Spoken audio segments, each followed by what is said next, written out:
Hi, my name is Joshua Davis. I'm a general surgery resident at Carolinas Medical Center in Charlotte, North Carolina. Today, I'll be reviewing our retrospective institutional data and outcomes over a 10-year period regarding the management of laparoscopic microwave ablation for hepatic malignancy. Our financial disclosures are listed on this slide. The objectives will be twofold: to summarize the current literature regarding two well-described hepatic ablation techniques, and to describe our institutional findings over a 10-year period for patients undergoing laparoscopic microwave ablations. Ablative liver therapies have an important role in the treatment of primary and secondary hepatic malignancies. Radiofrequency ablation and microwave ablation are two well-described ablation techniques for hepatic malignancy.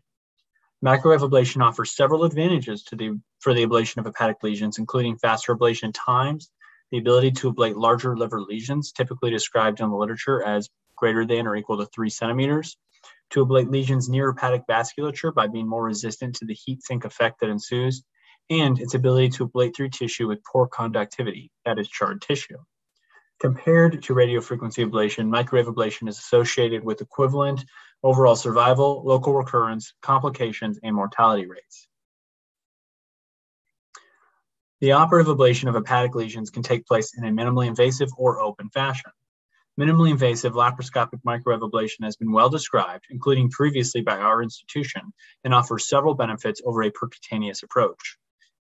These benefits include the ability to undergo diagnostic laparoscopy concurrently, which increases the detection and diagnosis of subclinical peritoneal disease, as well as the utilization of intraoperative ultrasound, which allows for detection and treatment of subclinical hepatic disease.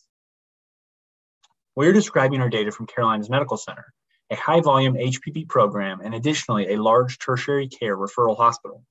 This is a retrospective review of prospectively maintained data through a REDCap registry from the period of January 2010 to December 2020. Patient demographics and perioperative data were collected and analyzed. Postoperative follow-up imaging was reviewed to determine the completeness of ablation and local regional recurrence rates. We had 777 patients over this time who underwent laparoscopic microwave ablations.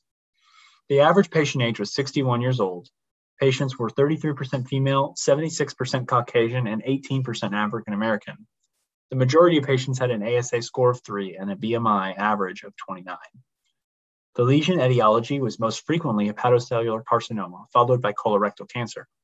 And the total proportional breakdown for lesion etiology is displayed on the chart on the slide.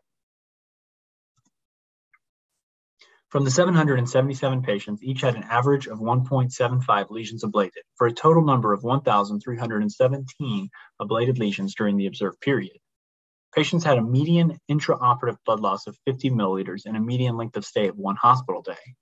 Patients overall had a low 30-day complication rate measured by the Clavien-Dindo classification system, with 96% of the patients during this period having a Clavien-Dindo complication score of 0 to 2. For those who may not be familiar with the grading system, grades 1 and 2 include only minor deviances from an uneventful recovery and captures events such as the management of postoperative symptoms, minor complications, corrections of electrolyte derangements, and blood transfusions. In our patient population, the average lesion diameter was 2.4 centimeters, with a range of less than 0.5 to 8 centimeters. Our incomplete ablation rate was 5.7%, which is acceptable as compared to the available literature. The local recurrence rate was 18.2%, with a median time to local recurrence of 8.9 months, with a range of 0.7 to 90 months. The regional recurrence rate was 48.9%, with a median time to regional recurrence of 7.5 months, with a range of 0.5 to 103 months.